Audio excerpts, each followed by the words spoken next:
Hey Dad, can you teach me one important thing about finance, please?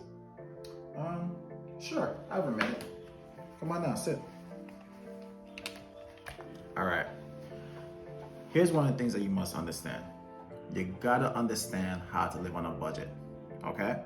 And living on a budget requires you to learn two things. You gotta know what's your net pay, and you gotta know what's your monthly bill amount. Once you know your net pay and your monthly bill amount, it makes things way easier for you. So the rules that you gotta learn is the rules. 50% of your income should go towards your bills. 30% is what goes towards spending, and then your 20% is what goes towards savings.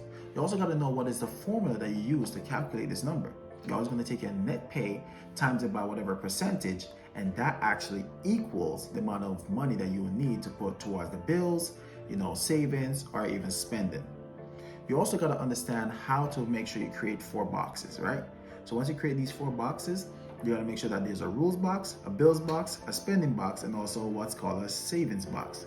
So when you break it down, your bills box is where you take your net pay times it by 0.50, and that gives you the money for towards the bills. But you're going to realize that 95% of your money can't pay for your bills. 50% can't do it. 95% of Americans can't do that. All right? So that's okay. Your goal is to fight towards where you can become a 5%er. All right, you always want to be in the 5%er club where 50% of your income should take care of all your bills. Then the 20%, when you look into the savings box, you're going to take your net pay times it by 0.20, that equals money that you can save. We're going to get back to that box a little bit. Then you have what's called the spending box.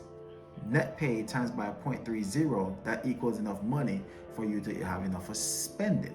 Now, if for whatever reason your 50% can't pay your entire bills, make sure you take from the spending box and add it to the bills box. And then 9 times out of 10, you'll be able to pay all your bills by adding your spending box plus your bills box. Okay? So now the next thing is you gotta also understand when it comes to that savings box, that 20% that you have, you gotta break it down into 10, 5, 5. So 10% of your money should go towards your retirement, and then 5% should go towards your emergency fund, and then another 5% you should put it towards what's called your spending budget for the month. So the question is, son, can you live off 5% when you grow up one day? Yes. Good, that's the goal.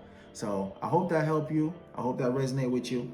I'm gonna get back to this reading and continue learning more ways how we can learn to save your future. All right, see you later.